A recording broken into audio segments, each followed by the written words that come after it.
Juliana Brosti here, Traveling Jules.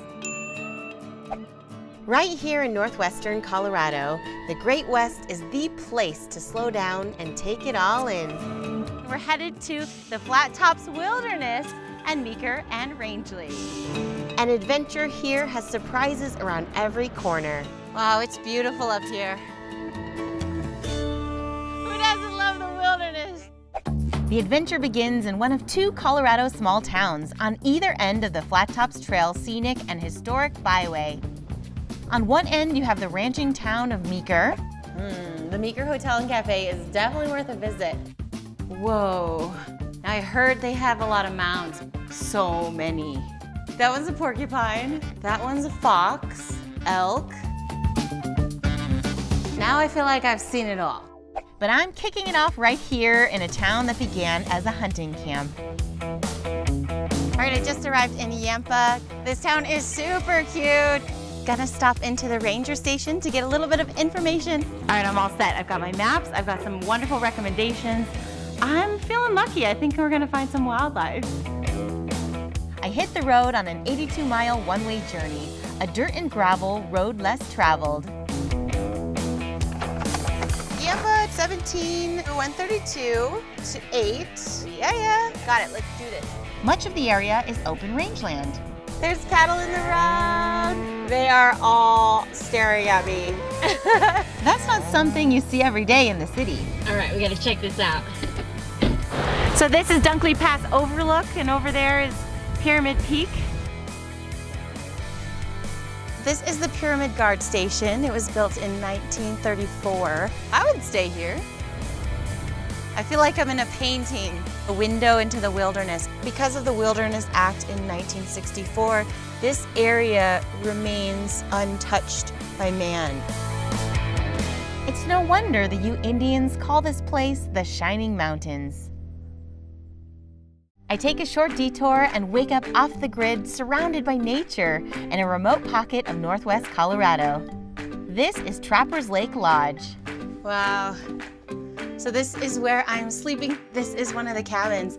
It was built at the turn of the century. It's very rustic and historic. You can get a sense of what people lived like back then. It's quite small. It's one of their smallest cabins, but it's just enough. They have a heater, lots of blankets, and of course, some power. They shut off the generator at 9:30, so you've got to make sure you have all your charging done before then. You can have a full shower over in the bathhouse. This is such a getaway. There's no cell phone service.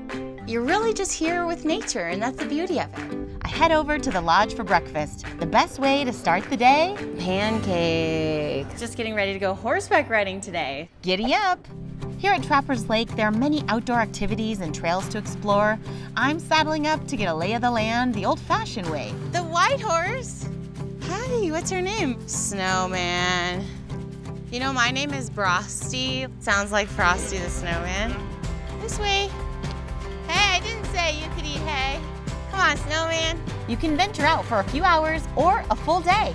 He just keeps eating and eating and eating. And then Jules comes riding in on a white horse. Just imagine the days trappers and pioneers traversed these lands. There's the flat tops up there. They're pretty magical. You silly. He keeps eating everything, slow and steady.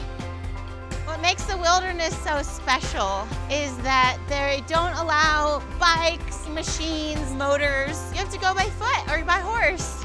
All right, we are now entering the wilderness. Once you enter the wilderness, you're not allowed to videotape anymore. Camera's off. Smiling back at the wilderness behind me, I'm headed on now to Rangeley, another Colorado small town with some interesting things to do.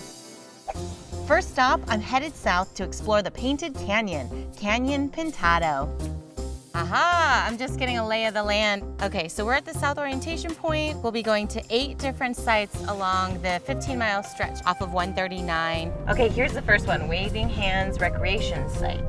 There are hundreds of archaeological sites right here in the Canyon Pintado National Historic District, including pictographs and petroglyphs, mostly from the Fremont culture and Ute. This is so cool. It's kind of a make-your-own adventure, so you can really choose the stops you want to go to and choose how long you want to spend there. Rangeley is also home to a rare gem in the disguise of a water tower. This gravel bed curved the bottom, making it unfit for storage, but full of interesting effects. Wow, so this is the tank. The Tank Sonic Center for the Arts. It's famous for its sonic sound.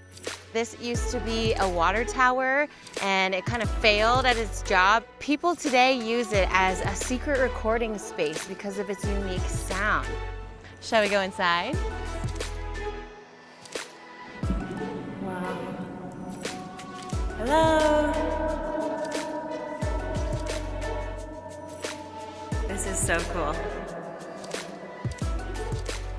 Hey, I'm Traveling Jules! The sound of a footstep will last like 40 seconds. You could feel it, it's really emotional. It has this amazing reverberation. It has this incredible texture to it.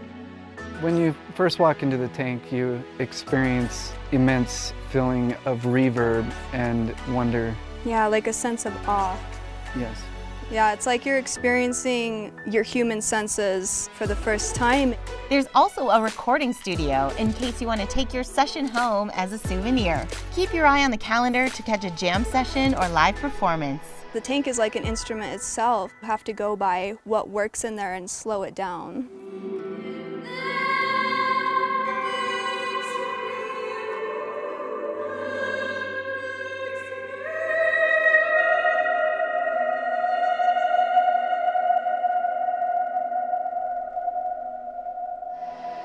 So if you love to play music, if you love to sing, this is a great place to experiment.